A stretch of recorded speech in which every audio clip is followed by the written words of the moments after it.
नमस्कार, मैं हूं अमित सिंह और आप देख रहे हैं फर्स्ट बिहार झारखंड। देखिए, एक बड़ी खबर लेकर के आए हैं। आपको बता दें कि लगभग 1.5 लाख ऐसे लोग हैं जिसके सीधे खाते में देखिए कि पैसे भेजे गए हैं और अब कहा जा रहा है कि काम नहीं हुआ है तो कार्रवाई भी होगी, नोटिस भी भेजा गया है। और देखिए, अब इसको लेकर के एक बार फिर से चर्चा शुरू हो गई है। क्या है पूरा मामला, पूरी खबर हम आपको विस्तार से बताएंगे। लेकिन ये जान लीजिए कि बिहार के ऐसे 1.5 लाख से ज़्यादा लोग हैं जिनके खाते में सरकार ने पैसे भेजे और अब कहा जा रहा है कि जिस काम के लिए पैसे भेजे हैं वो काम नहीं किया गया, नोटिस जारी हुआ है और अब बड़ी और कड़ी कार्रवाई की बात सामने आ रही है। बता दें, देखिए पूरा मामला हम आपको विस्तार से बताते हैं कि आखिर पूरी खबर क्या है, पूरा मामला क्या है। क्योंकि अब इस खबर के बाद लोग डरे हुए भी हैं, चर्चा भी हो रही है और बातें भी हो रही हैं कि आखिर मामला क्या है। क्योंकि जो खबरें निकल कर सामने आ रही हैं उसमें कहा जा रहा है कि लगभग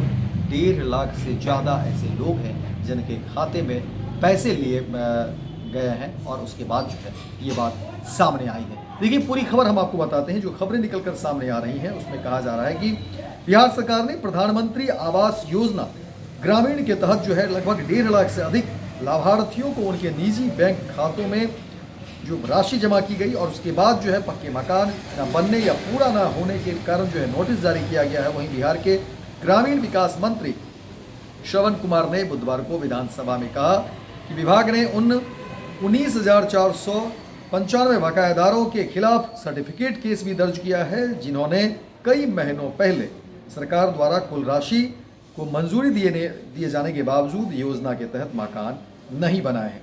देखिए, पूरा मामला आपको बताते हैं। कहा जा रहा है कि सरकार से पैसा ले लिया और मकान बनाया ही नहीं। मंत्री श्रवण कुमार ने कहा कि देखिए, कुल 82,441 लाभार्थियों को व्हाइट नोटिस दिया गया है जो विभागीय कार्रवाई से बचने के लिए पक्के मकान बनाने के लिए एक चेतावनी है। इसके अलावा देखिए कि कहा जा रहा है 67,733 लाभार्थियों को रेड नोटिस दिया गया, जिसका अर्थ है कि बार बार चेतावनी देने के बावजूद निर्माण पूरा न करने के कारण जो उनके खिलाफ कार्रवाई की जाएगी।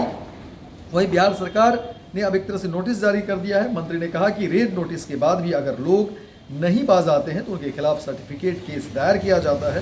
विभाग ने लगभग 19,495 लोगों के खिलाफ सर्टिफिकेट केस भी दायर किया है। गांव देहात में रहने वाले गरीबों को ध्यान में रखकर बनाई गई इस योजना के तहत सभी बुनियादी सुविधाओं के साथ पक्के मकान उपलब्ध कराए जाते हैं। और अब कहा जा रहा है कि देखिए जो है किस तरह की खबरें सामने आ रही हैं जिसमें लोगों ने पैसे ले लिए और मकान नहीं बनाए। और इसको लेकर के देखिए अब लोग चर्चा भी कर रहे हैं। और अमूमन इस तरह की बातें देखिए होती हैं जब भी सरकार की तरफ से कोई योजना की बात सामने आती है, लोगों के लिए जो फ़ायदे की बात होती है, लोगों के लिए जो योजनाएं की बात होती है। और इसके अंदर भी देखिए कई सारी बातें भी हैं, बिचौलिए भी रहते हैं और बिचौलिए इस पैसे के दरमियान जो है बहुत सारी पैसे जो है वो कमीशन के रूप में ले लेते हैं। तो ये भी एक मुद्दा, बड़ा मुद्दा है। हालांकि देखिए जब सारी बातें जब सामने आएगी तो बहुत सारे बातों का खुलासा भी होगा, पता भी चलेगा कि आखिर इस पूरे मामले में कौन कौन लोग जिम्मेदार हैं।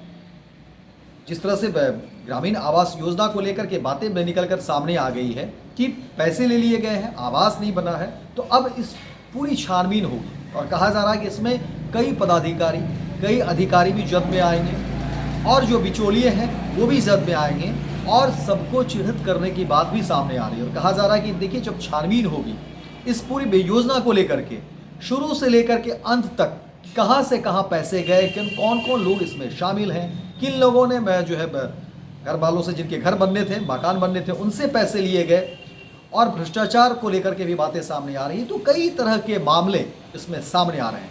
जब घर नहीं बने या घर अर्धनिर्मित हैं, ऐसे लोगों के ऊपर जो है नोटिस भेजा गया है और अलग अलग फेज वाइज जो है बातें कही जा रही है, अलग अलग तरीके से जो है नोटिस भेजे जा रहे हैं। लोगों को ये बताने की भी कोशिश है, चेताने की भी कोशिश है कि आप जल्द से जल्द निर्माण करें। और अगर इस प्रक्रिया में अगर कहीं ना कहीं लेट लतीफ़ी होगी, लचर व्यवस्था होगी, तो फिर पूरी की पूरी जो है कार्रवाई की बात सामने आ रही है। और इस पूरे प्रकरण में जो भी लोग दोषी होंगे, चाहे वो सरकार के मुलाजिम हो या कोई और फर्जी तरीके से इसमें उसकी मिलीभगत हो, इन तमाम लोगों पर सरकार कड़ी कार्रवाई करेगी।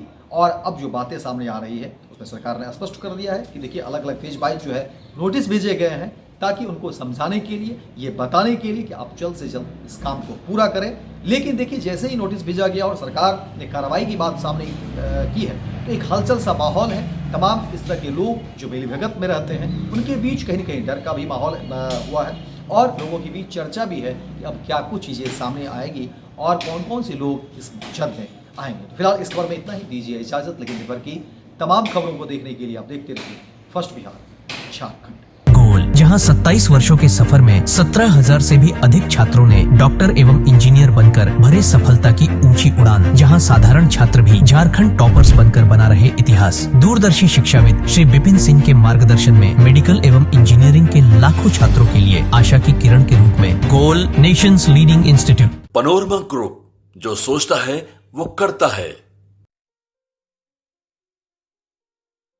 ये लो मुंह मीठा करो, आज मैंने अपना जॉब छोड़ दिया, अब हम पूर्णिया वापस जाएंगे। जॉब छोड़ दिया है? मतलब ये घर कैसे चलेगा? हम करेंगे क्या? और माँ बाबूजी क्या बोलेंगे? इसलिए मैं एक और मिठाई का डब्बा लाया। अपने बिजनेस के लिए लोन अप्रूव हो गया। अरे लोन अप्रूव हो गया वो तो ठीक है, लेकिन पूर्णिया में हम रहेंगे कहाँ? अपना घर भी तो नहीं है वहाँ। इसलिए तो एक और मिठाई का डब्बा अलग से लाया हूँ। हमने पूर्णिया में घर ले लिया है, पूर्णिया के ई होम्स पैनोरमा में। पूर्णिया में पैनोरमा ग्रुप लेकर आए हैं ई होम्स पैनोरमा। बड़ा घर, आलीशान जिंदगी और अत्याधुनिक सुविधाओं के संग। अरे अरे, अब क्यों मुंह मीठा करवा रही हो? क्योंकि हम घर वापसी जो कर रहे हैं। घर वापसी की खुशी पूर्णिया में ई होम्स पैनोरमा के संग। ई homes panorama, luxurious lifestyle redefined.